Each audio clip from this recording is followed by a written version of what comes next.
আসসালামু আলাইকুম প্রিয় দর্শক, আপনারা জানেন যে আমরা জেনে না না জেনে আমরা না বুঝে কিন্তু সৌদি আরব চলে আসি, কিন্তু বর্তমান সৌদি আরবের কি অবস্থা সেটা আজকে আপনাদের সামনে আমি তুলে ধরবো।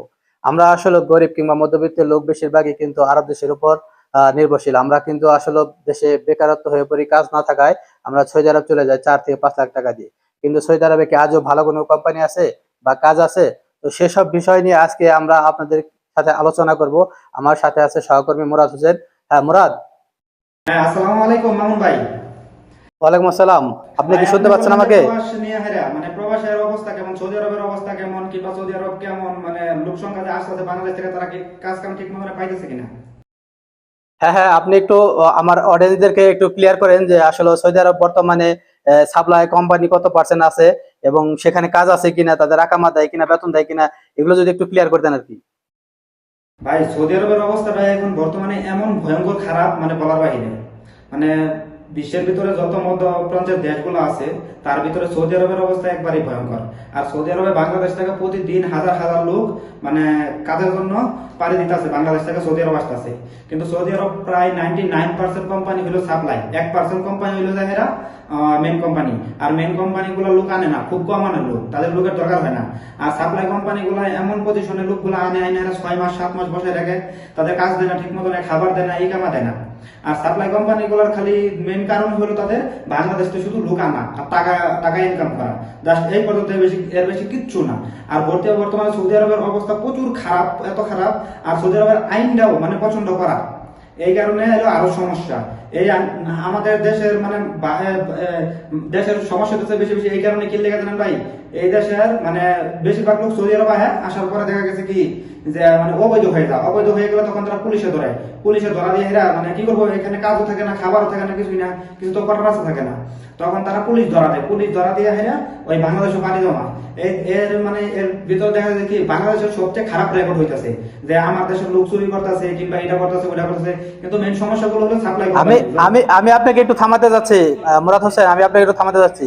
আমি আসলে জানতে চাচ্ছি যে বাংলাদেশ থেকে যে এজেন্সিরা বলে যে 1500 রিয়াল বেতন, 2000 রিয়াল বেতন, কফি শপের কাজ, আবাসিক হোটেলের কাজ, তো এই কফি শপ আর আবাসিক হোটেলে কি কোনো কাজ আছে বা 1500-1800 রিয়াল বেতন আছে? ভাই বাংলাদেশ 1518, মানে সৌদি আরবের ভিতরে 1500-1800 টাকা কোনো বেতন নেই কে ভাই। সর্বোচ্চ মানে ডাইরেক্ট যে কোম্পানি গুলো আছে 800 টাকা 1000 টাকা সর্বোচ্চ যদি হাইস্ট বেতন হয়।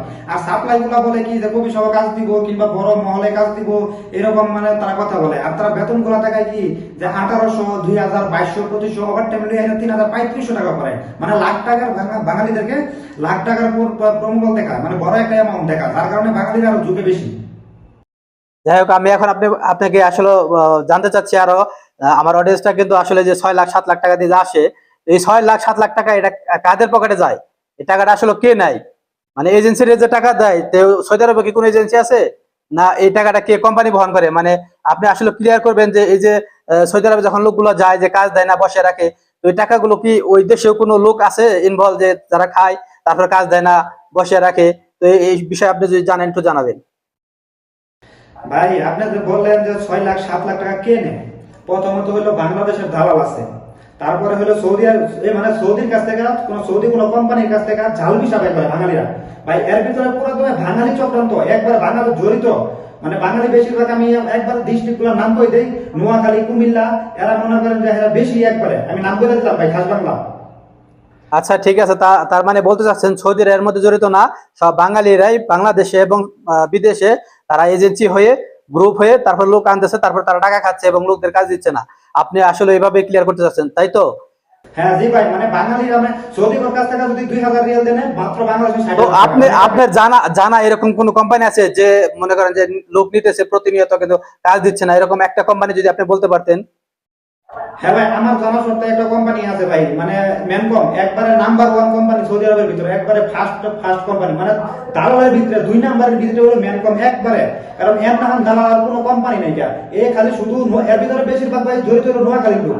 বাংলাদেশ থেকে 5 লাখ 6 লাখ টাকা নেন লোক আনে, আইনে তারা তার মানে আপনি বলতে চাচ্ছেন যে নোয়াখালীর লোক বিভিন্ন কোম্পানির সাথে জড়িত হয়ে লোক আনতেছে এবং তাদের কাজ দিতেছে না, বসে রাখতেছে। যাই হোক, আপনাকে ধন্যবাদ, অসংখ্য ধন্যবাদ মুরাদ হোসেন।